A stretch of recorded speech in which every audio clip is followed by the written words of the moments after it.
Hai, selamat siang Smart Listener. Apa kabar Anda untuk hari ini? Hari Jumat, ini setelah sholat Jumat ini semuanya kembali lagi mendengarkan radio. Dan di siang hari ini senang sekali saya Priscilla ini dapat menjumpai Anda dalam program talk show di Afternoon Drive.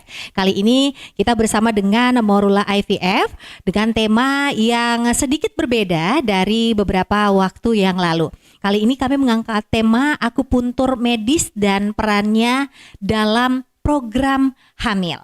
Jadi untuk seluruh semua listener yang mungkin saat ini dalam program untuk mendapatkan buah hati, tepat sekali jika Anda mendengarkan talk show kita untuk hari ini. Dan untuk acara kita hari ini juga dapat disaksikan secara langsung melalui YouTube dari Smart FM Makassar. Di sana, Smart Listener juga bisa langsung ikutan komentar dan juga bertanya terkait tema kita untuk hari ini. Dan untuk hari ini kami menghadirkan di studio narasumber kita ada Dr. Aswadi Ibrahim SPAK. Beliau nanti yang akan menjelaskan untuk kita semua mengenai gimana sih itu akupuntur, seperti apa prosesnya, lalu untuk mendapatkan kehamilan secara medis melalui akupuntur seperti apa. Nah, Morula IVF Makassar ini seperti tadi udah saya sampaikan telah hadir dokter akupuntur ini memiliki terapi akupuntur yang bisa dipercaya untuk meningkatkan kesuburan dan juga kesehatan reproduksi pria dan juga wanita. Nah, seperti apa sih? Langsung saja kita akan menyapa untuk Dr. Ibrahim pada siang hari ini. Assalamualaikum. Selamat siang, Dok. Waalaikumsalam. Selamat siang, Mbak. Apa kabar nih, Dok? Apa kabar? Alhamdulillah, baik. Baik ya.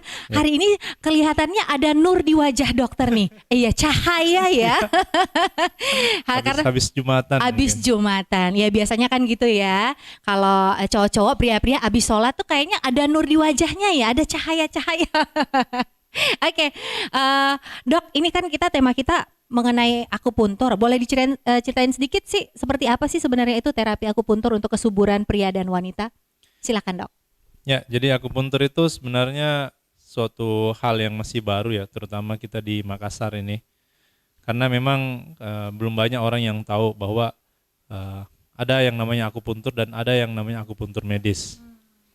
Jadi kalau yang sepanjang kita semua pahami itu akupuntur itu adalah suatu pengobatan dari Cina ya, yang menggunakan tusukan-tusukan dari jarum, ya, seperti betul. Itu. Jadi itu memang tidak salah, namun seiring dengan perkembangan zaman, terapi akupuntur itu banyak mengalami perkembangan, ya. Jadi salah satunya yang berkembang adalah akupuntur medis, yang mana akupuntur medis ini dilakukan oleh background tenaga kesehatan dan bisa dilakukan di rumah sakit.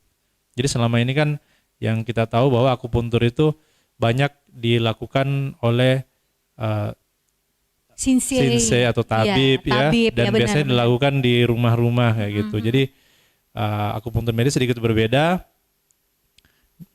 dilakukan oleh tenaga medis dan dapat dilakukan di rumah sakit seperti itu. Oke, sebenarnya kalau untuk akupuntur sendiri ini khasiatnya apa sih, Dok? Ya, kalau akupuntur sendiri itu secara umum dia membuat tubuh itu kembali ke fungsi yang normalnya. Jadi akupuntur ini bekerja dengan menyeimbangkan tubuh secara keseluruhan. Jadi dalam tubuh ini kan ada persarafan, ada hormon, ada pembuluh darah, ada sistem imun, ya. Nah, penyakit itu muncul ketika ada ketidakseimbangan dari hal itu semua, termasuk emosi, termasuk pikiran, jiwa. Nah, itu semua misalnya kita kayak terlalu stres misalnya, itu kan berarti tidak seimbang gitu lah. Mungkin kita kurang istirahat, kurang rileks, sehingga akan muncullah keluhan-keluhan, entah lambungnya mulai sakit, susah tidur, iya. Ada migrain, ya, haidnya jadi tidak teratur, ya. Itu semua adalah ketidakseimbangan. Nah, akupuntur itu bekerja di situ. Jadi dia membuat tubuh kembali pada keseimbangannya sehingga bisa bekerja secara normal seperti ketika orang itu masih sehat, seperti itu. Oke, berarti kalau akupuntur ini kan pakai jarum ya, Dok ya? Ya, sebagian besar kita pakai jarum, tapi banyak modalitas lain. Jadi jarum salah satu dari sekian banyak pilihan yang bisa kita pakai. Oh, oke. Jadi kalau media akupuntur sendiri ini apa aja nih? Kalau banyak yang digunakan tadi Ya, sudah jadi ada. akupuntur itu jarum tadi ya, Iya, itu ada yang paling jarum. sering ya. Heeh. Ada juga kita kadang tambahkan dengan listrik. Ya, Oh, kita oke. kasih stimulasi listrik ya. Kayak kejutan-kejutan listrik Iya gitu betul. ya? Jadi setelah Oke. kita akupuntur kita tambahkan aliran listrik yang kecil. Kemudian bisa juga kita pakai thermal. Thermal itu menggunakan panas ya. Jadi kita hangatkan area-area yang kita akupuntur. Selain itu ada juga akupuntur yang lain seperti menggunakan laser. Hmm. Ada juga yang menggunakan metode namanya akupuntur tanam benang. Akupuntur Tanam tanam benang, benang. ya. Waduh, ini kayak kalau tanam benang ini agak-agak familiar untuk cewek-cewek Iya ya. betul. Kalau mau memancungkan hidung, Ya, ya cuman kan? itu kan untuk estetika. Oke. Ya, jadi kalau akupuntur kan lebih untuk pengobatan. Oh, jadi jadi- untuk pengobatan ada juga tanam benang, Dok ya? Betul ya. Jadi Oke. benangnya ini kita pakai menggantikan jarum akupuntur biasa. Oke. Jadi benang yang tadi yang biasanya ditanam di wajah, di hidung yang wajah, tadi Mbak benar. bilang kan. Nah, ini kita tanam di titik akupuntur. Seperti itu. Jadi bisa juga digunakan untuk pasien-pasien yang kalau kita nilai ini cocok dengan tanam benang misalnya seperti Oke. itu. Berarti kalau untuk terapi akupuntur ini sendiri tergantung dari kebutuhan pasien ya, Dok ya? Betul ya, tergantung dari kebutuhan pasien sama kondisinya. Jadi misalnya dia menderita penyakit yang akut atau kronik itu kadang kita berikan modalitas yang berbeda, atau kadang juga ada pasien yang misalnya dia tidak tinggal di sini di Makassar, Iya. dari luar kota mungkin hanya bisa datang sebulan sekali, itu juga bisa berbeda seperti itu. Oke. Jadi untuk setiap pasien itu treatmentnya tidak sama, tergantung dari kesehatan masing-masing mungkin ya, Dok. Betul, betul. Nah, kalau kita ngomongin soal akupuntur yang menggunakan jarum ini, saya agak sedikit penasaran. Untuk titik-titiknya sendiri itu apakah ke pembuluh darah atau ke otot tuh, Dok? Ya, jadi memang itu masih dicari tahu sebenarnya, karena titik ini kan ada sebelum titik akupuntur ini kan ada sebelum ilmu medis berkembang. Ya, jadi bahkan sebelum Masehi kan dia sudah ada dokumentasi yang menunjukkan titik-titik tersebut. Jadi kalau penelitian yang ada sekarang itu adalah ketika dilakukan pemeriksaan pada titik akupuntur dan yang bukan, itu ternyata pada titik akupuntur itu jaringan sarafnya tuh, serabut sarafnya lebih banyak di situ, lebih padat. Jadi dia memang sangat cocok untuk distimulasi.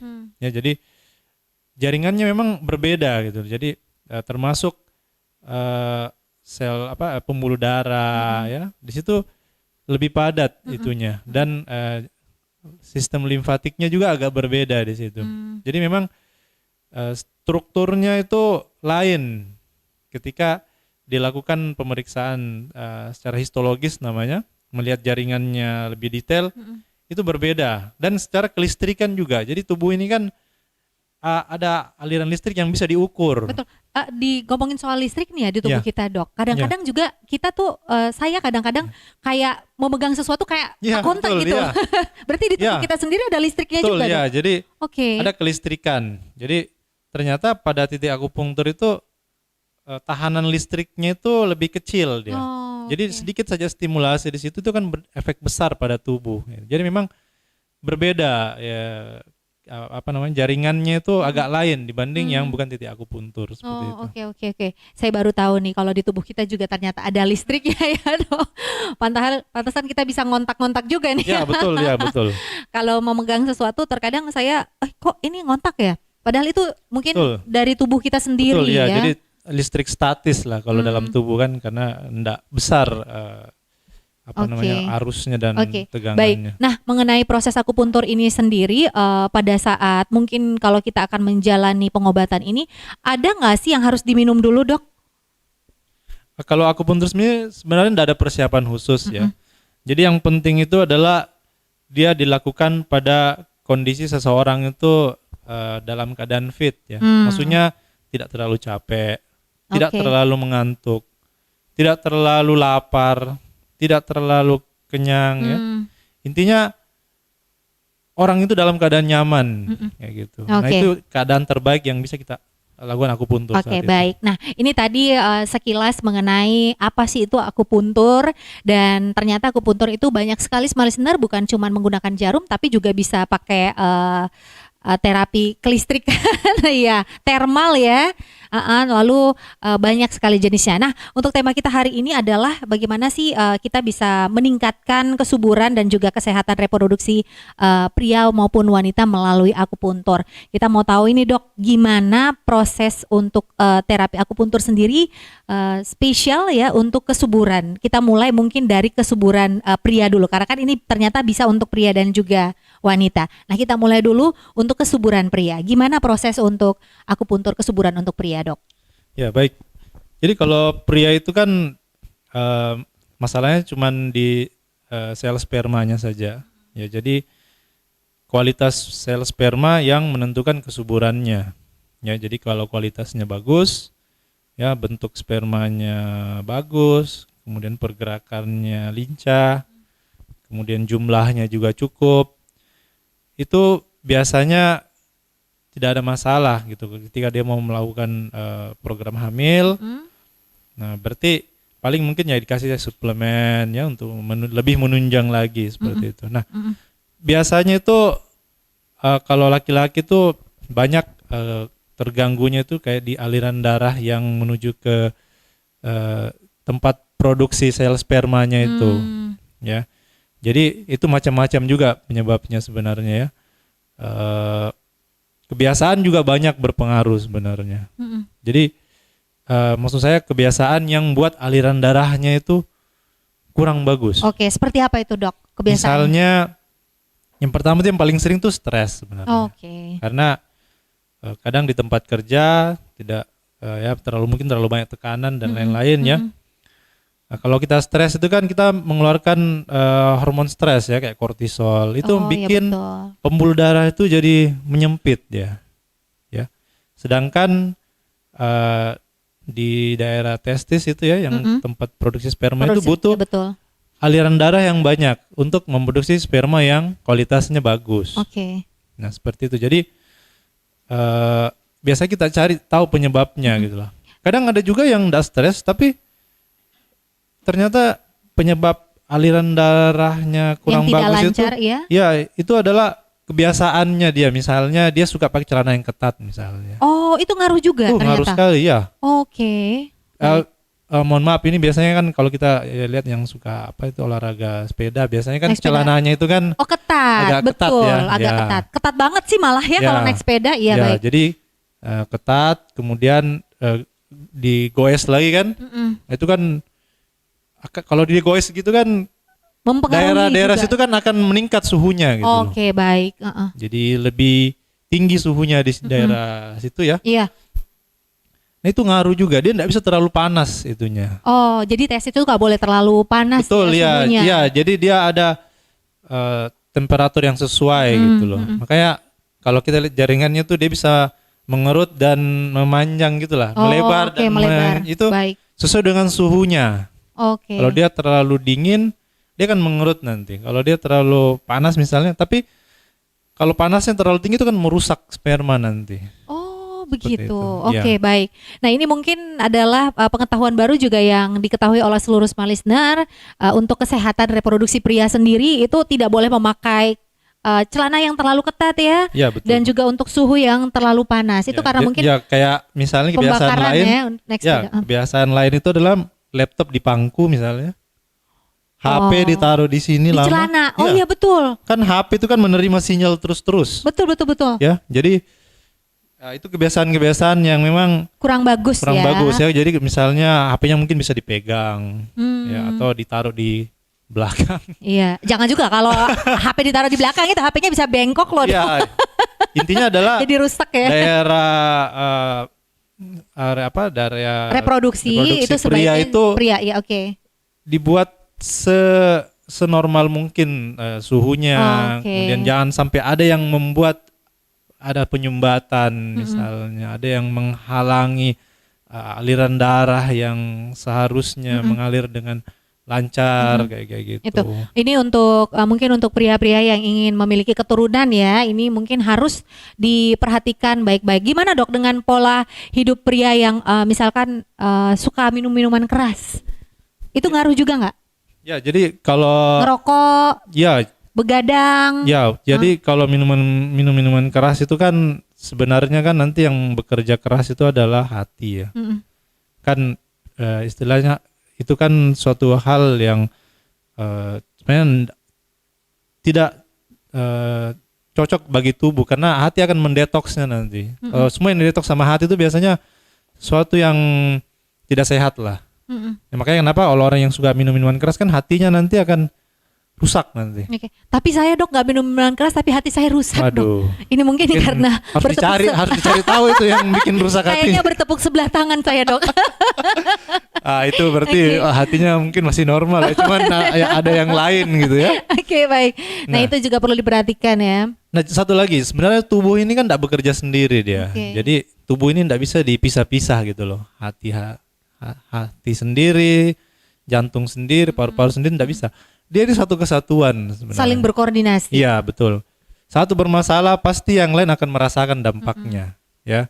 Pasti akan tubuh akan mengirimkan banyak resource ke tempat yang bermasalah tersebut untuk membetulkan itu gitu. Oke. Jadi resource tempat lain biasanya akan banyak dialihkan gitu. Sedangkan sel sperma ini kan akan membentuk kehidupan yang baru. Betul. Dan tubuh tahu itu dan tubuh itu akan memberikan yang terbaik ke situ sebenarnya. Jadi berarti kalau untuk perokok juga ini agak sedikit ngaruh ya dengan Iya. kualitas sperma ya. Betul, ya. Kalau rokok itu kan banyak radikal bebas sebenarnya. Nah, itu juga akan mengganggu aliran darah nanti. Oke, baik. Nah, kalau untuk akupuntur sendiri ini kan mungkin banyak yang belum tahu ya untuk reproduksi pria.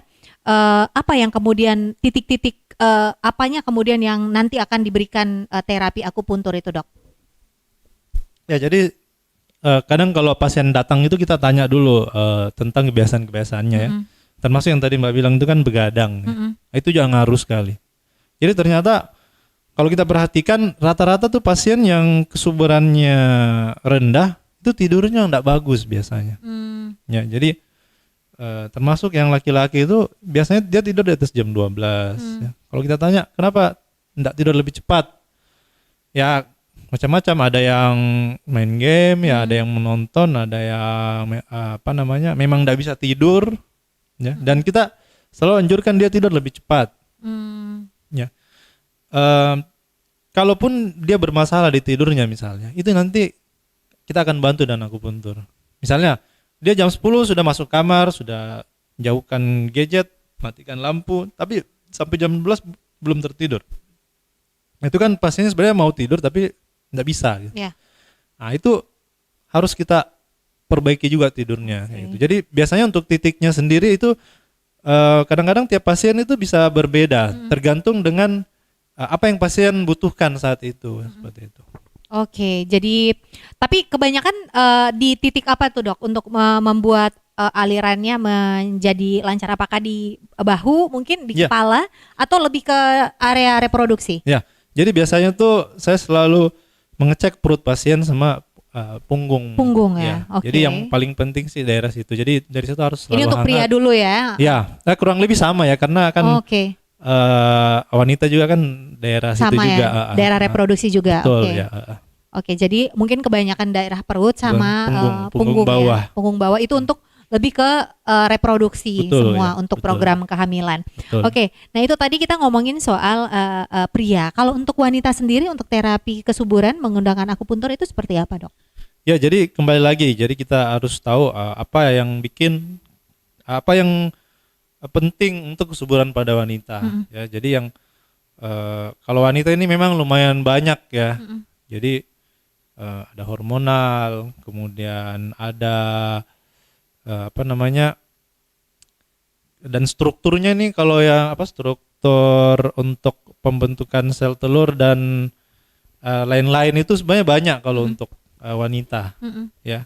Nah, jadi itu ada indung telurnya ya, ada saluran telurnya, ada rahimnya ya, kemudian kualitasnya ya, termasuk yang tadi aliran darahnya yang ke rahim juga itu penting untuk diketahui ya. Biasanya kan dari pemeriksaan dokter obgyn itu kita bisa lihat ketebalan rahimnya seperti apa, dari hasil labnya kita bisa tahu hormonalnya seperti apa. Jadi memang kalau perempuan ini agak sedikit lebih banyak lah dibanding yang laki-laki tadi. Oke, nah kita penasaran, perempuan agak sedikit lebih banyak daripada laki-laki. Apa aja sih yang harus diperiksa atau pengobatan, treatment akupuntur seperti apa yang akan dijalani seorang wanita yang menginginkan kesuburan untuk terapi hamil? Kami akan segera kembali bersama dengan Morula IVF. Tetap terus bersama kami di Talk Show hari ini. Kami akan segera kembali.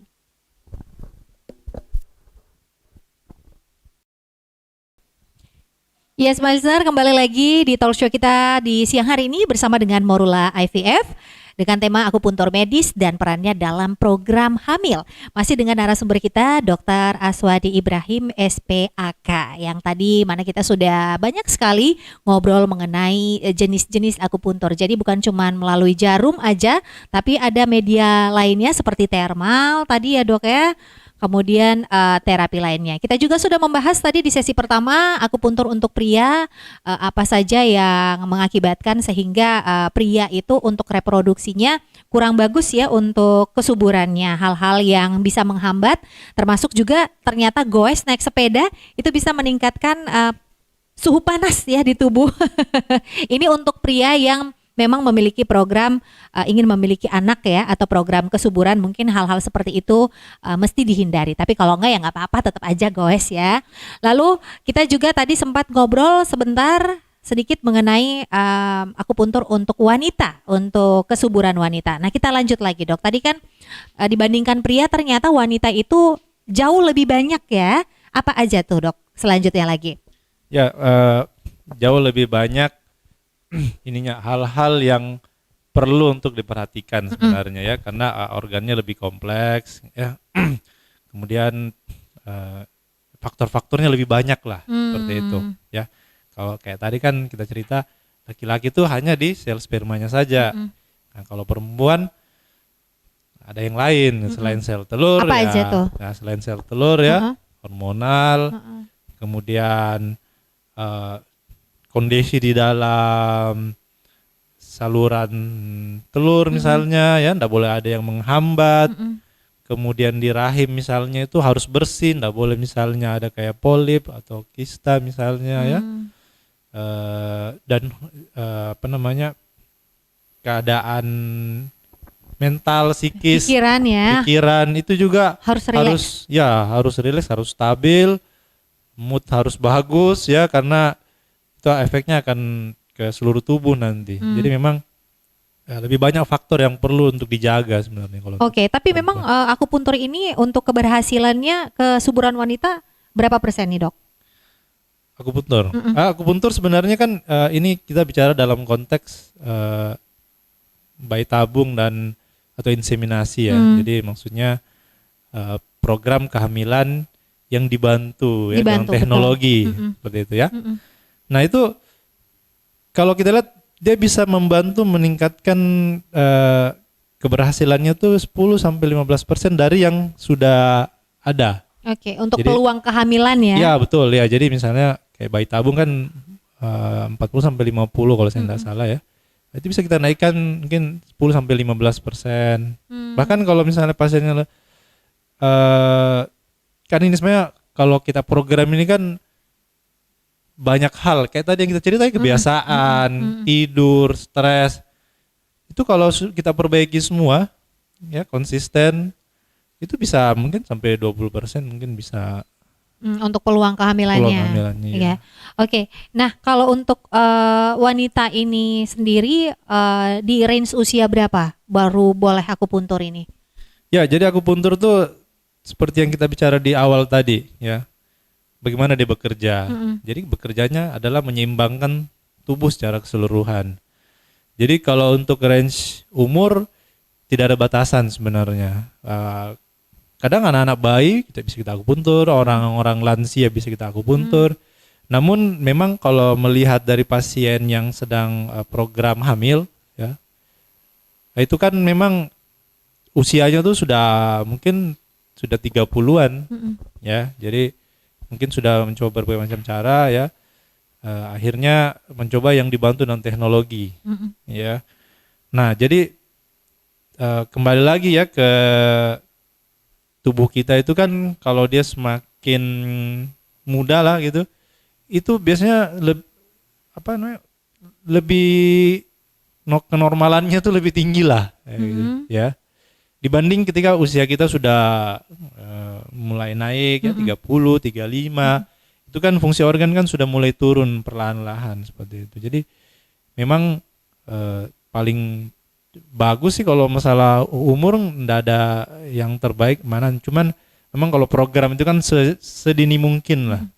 Ya mungkin kan 1 tahun 2 tahun belum hamil ya, setelah menikah ya sudah mulai program ya gitu. Nah sambil program ya merubah kebiasaan, merubah pola hidup, mengatur pola makan ya sambil akupuntur seperti itu. Jadi bisa di usia manapun untuk akupuntur. Tapi kebanyakan yang ngambil terapi akupuntur ini di usia berapa tuh, Dok? Ya 30-an kalau saya lihat.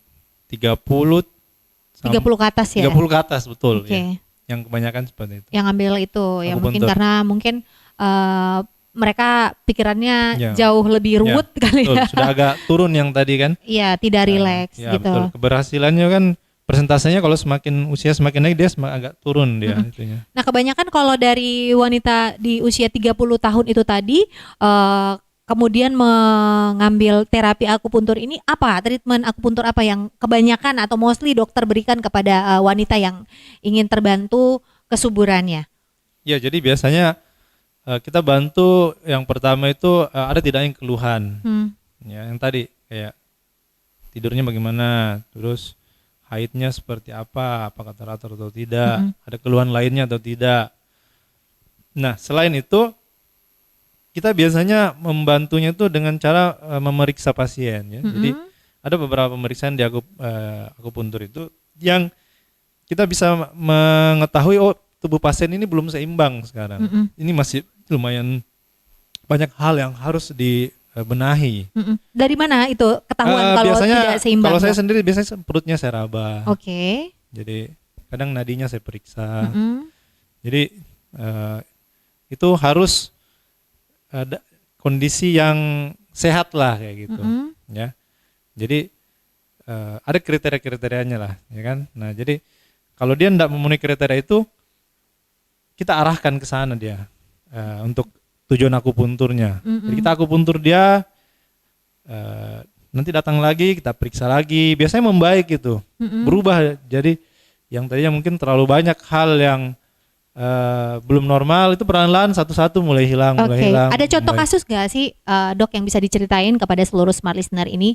Mungkin ada pasiennya dokter yang kemudian memulai terapi akupuntur, terus untuk peluang kehamilannya itu cukup berhasil. Ya, dulu saya pernah ingat ada satu pasien itu dia kalau saya tidak salah, saya lupa ya dia sudah berapa kali transfer embrio ya.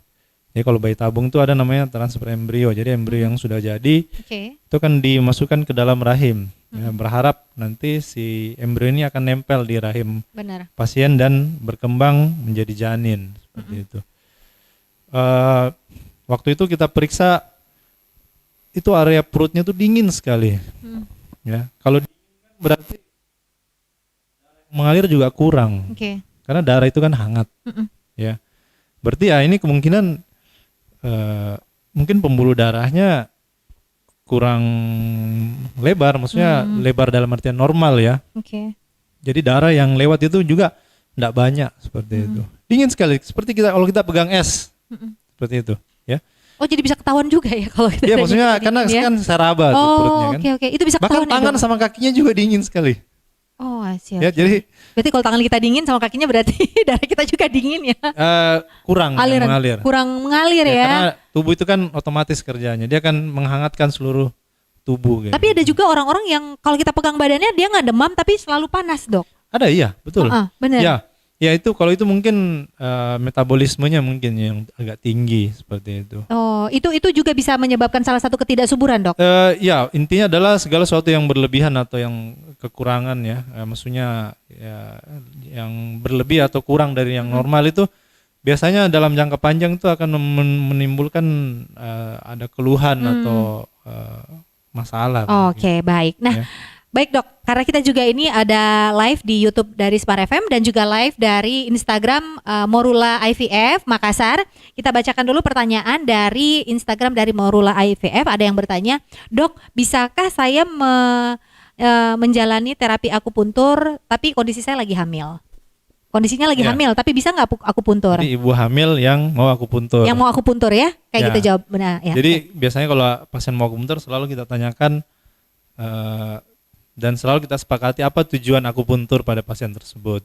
Ya, jadi kalau pasien hamil itu kan tergantung trimesternya, ya, umur kehamilannya. Jadi kalau misalnya masih awal-awal ya biasanya kan kayak mual muntah, ya, nggak nafsu makan, mungkin lambungnya kurang nyaman. Ya. Iya. Jadi sebenarnya kalau pasien hamil itu tidak ada masalah untuk diakupuntur. Oke, boleh lah ya. Boleh. Oke, Ya, boleh. karena malah bagus sebenarnya. Kenapa? Karena pada pasien hamil itu kan penggunaan obat itu dianjurkan untuk dikurangi. Ya, Atau kalau bisa jangan sama sekali minum betul. obat. Kalau misalnya tidak ada keluhan yang Berarti? yang betul-betul membutuhkan obat, ya mungkin kita hindari kayak gitu. Ya kecuali kalau yang sangat membutuhkan ya tidak apa-apa. Ya, jadi malah memang cocok sekali karena itu tadi tujuannya adalah untuk mengurangi penggunaan obat dan kita memberikan pengobatan yang efektif gitu lah. Akupuntur ini kalau untuk pasien hamil biasanya bagus. Ini bisa bikin rileks juga. Betul ya, kan? pasiennya kan kadang ada yang susah tidur. Kalau hamil itu stresnya jadi lebih banyak ya dok ya? Ya lebih banyak mungkin kalau mungkin hamil yang pertama misalnya ya, karena baru pertama kali mengalami jadi banyak hal yang berubah kan di tubuhnya seperti itu. Betul. Oke, nah itu dia untuk yang di Instagram. Jadi ibu hamil itu boleh melakukan terapi akupuntur. Kita langsung ke YouTube dari Smart FM Makassar. Di sini juga ada beberapa pertanyaan yang sudah dimasukkan di kolom komentar. Ini dok, perempuan obesitas sedikit susah untuk hamil. Apakah lemak dalam perut ini mengganggu proses hamil itu sendiri? Ya, jadi memang itu ada teorinya ya. Jadi kalau berat badan itu naik, kesuburannya jadi turun. Makanya harus diturunkan berat badannya agar kesuburannya jadi naik. Tapi itu emang benar ya dok ya, kalau berat badannya terlalu berlebih lebih itu susah biasanya lebih susah untuk ya. hamil. Oke. Seperti itu. Jadi sebenarnya kalau obesitas ya, obesitas ini kan nanti dia akan mengganggu ke hormonal sebenarnya, ya. Karena lemak itu kan hormon itu kan dibentuk dari lemak ya. Jadi biasanya ada hormonnya yang tidak seimbang nanti. Oke. Selain itu kan obesitas ini kan sekarang sudah digolongkan menjadi suatu penyakit sebenarnya. Oke. Ya, jadi sekarang kita bisa tulis diagnosa pasien itu obesitas. Ya, jadi udah termasuk penyakit. ya, jadi makanya kalau ada yang Agak obesitas ngeri ya. mesti diturunkan semuanya karena kayak istilah harus diobati lah kayak gitu. Iya. Kalau udah jadi satu penyakit ini kayaknya sudah mesti waspada.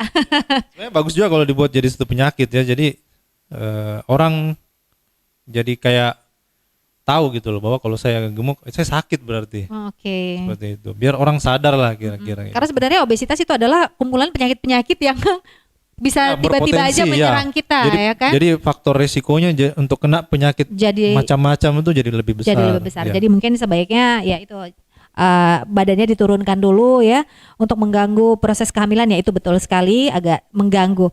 Ada lagi nih dok dari Ali, akupuntur ini juga bisa untuk perempuan obesitas sehingga bisa hamil nggak? Ya, jadi balik lagi kayak sama yang pertama tadi ya. Biasanya kalau berat badannya berlebih itu kita turunkan dulu. Karena kita mau lakukan apapun kalau berat badannya masih tinggi biasanya hormonnya tuh masih agak susah mau stabil nanti. Jadi kita turunkan dulu, kita bantulah. Jadi sambil pasiennya merubah kebiasaan-kebiasaan ya, termasuk makanan ya kan. Jadi sebenarnya akupuntur ini bagus juga karena dia itu bisa untuk jangka panjang untuk obesitas. Kenapa? Karena obesitas ini kan tidak 1-2 bulan kita mau turunkan ya. Dan kalaupun nanti sudah turun, kita nggak mau dia balik lagi kan. Jadi kalau kayak yang lain kan instan, tapi kebiasaannya nggak berubah ya gitu. Oh, betul. Jadi ini kita mau pasiennya itu betul-betul merubah dirinya. Akupuntur Pola bantu. pikirnya, Ya. Biasanya itu kayak misalnya begini. Yang paling sering dikeluhkan orang obesitas itu nafsu makannya yang tidak terkontrol. Iya betul, itu Nah, betul ya kan? sekali dok.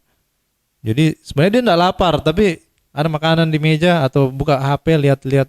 Terlalu penyayang kayaknya orang obesitas ya. Itu orangnya. Jadi kalau ngelihat Gitu. makanan sayang nggak dihabisin, iya kan? Ngelihat minuman, aduh sayang ini kalau Iya, manis-manis nggak di. Cuman masalahnya adalah cicip. kalau dia seperti itu dia jadi nggak sayang sama diri sendiri.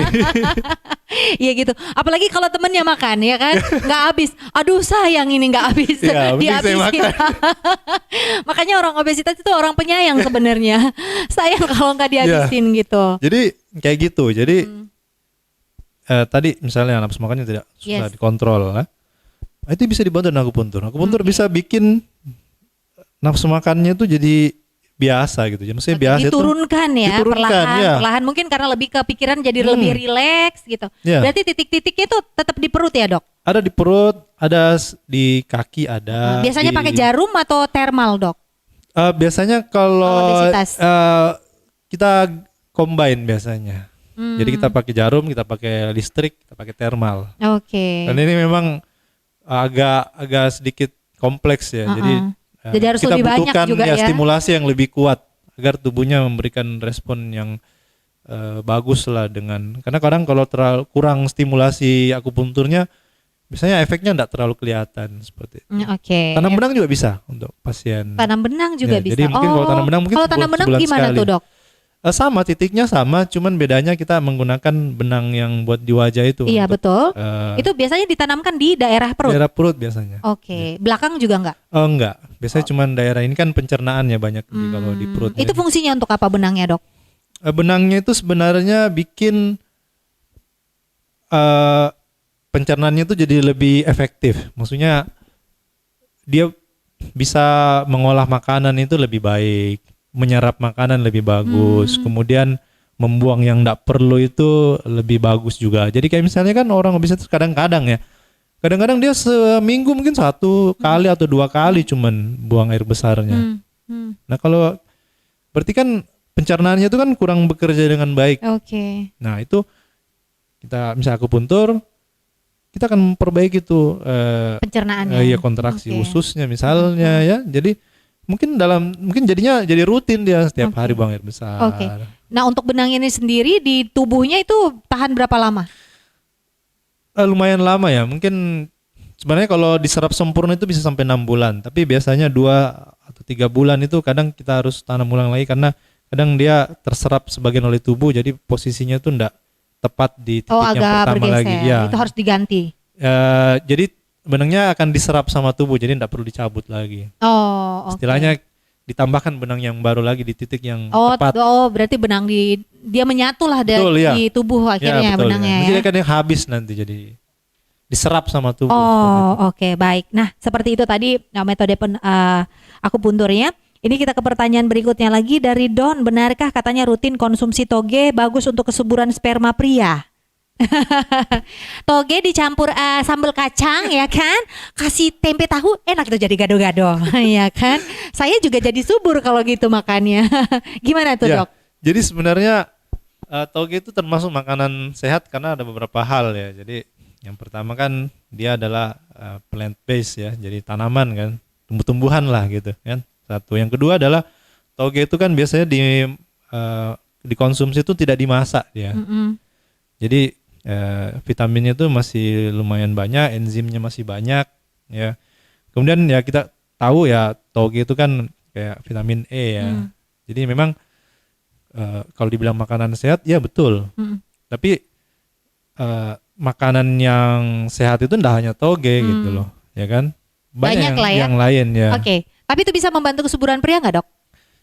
Iya membantu. Cuman kalau kita baca-baca literatur gitu ya, malah yang dianjurkan kalau untuk pria itu yang banyak mengandung likopen sebenarnya kayak tomat gitu. Tomat ya. Atau semangka lah gitu ya. Oke, jadi toge itu mungkin kayaknya tidak terlalu membantu ya. Jangan terlalu banyak makan toge lah ya. Perbanyak di tomat aja. Itu. Ini pertanyaan terakhir. Secara singkat dong, kalau akupuntur bisa melancarkan haid juga nggak? Ya, jadi yang tadi kita cerita, haid ini kan sangat bergantung sama hormon. Ya, Oke. kalau hormonnya seimbang, haidnya akan teratur dia. Yes, oke. Ya, tidak ada nyeri haid. Kemudian biasanya kan kalau orang mau haid itu kan moodnya Naik kacau. turun, Ya, kacau. ada juga pasien itu yang Kalau mau haid makan orang dok. 3 hari sebelum dia haid, Iya. itu belakangnya sudah sakit. Ini sebelum haid loh. Ada yang seperti itu. Bahkan ada yang pernah saya dapat 1 minggu. 1 minggu dia sebelum haid, Oh gitu. itu dia sudah rasa itu belakangnya sudah tidak enak. Iya benar itu kejadian Iya. sama saya kayaknya dok ya. Ya, itu. Ini di belakangnya Maksudnya, biasa kayak haid itu kan cenut. haid itu kan oke. seharusnya itu hampir tidak ada rasanya lah sebenarnya yang sehat ya. Maksudnya Iya. kalau berarti nggak sehat dong ya? ya mungkin ada sesuatu lah ya. Iya ada sesuatu mesti periksa dok ini kayaknya Ya, ya. ya. Kalau ada kondisi seperti itu. Betul ya, maksudnya kita tidak boleh dibiarkan lah karena itu kayak alarm tuh. Tubuh kirim agar diperhatikan daerah situ. Oh oke. Kayaknya saya juga harus akupuntur. Selain saya tanam benang di hidung, kayaknya saya mau tanam benang lainnya lagi deh ya, biar kesuburan saya juga meningkat. Oke dok, karena kita sudah sampai di menit ke-57, tidak terasa ini kita ngobrol mengenai akupuntur seru sekali. Untuk seluruh semua listener mungkin masih banyak pertanyaan atau mungkin mau konsultasi secara langsung, bisa langsung ke Instagram dari Morula IVF Makassar ya, benar ya. Di sana boleh DM mengenai akupuntur untuk proses kehamilan atau bisa langsung menghubungi Bapak dokter. Oke, Pak Dokter, ini kita udah sampai di menit terakhir. Apa kemudian yang mau disampaikan kepada seluruh smart listener mengenai tema kita untuk hari ini? Akupuntur untuk kesuburan ya, untuk perannya dalam program hamil. Silakan, Dok. Ya, baik.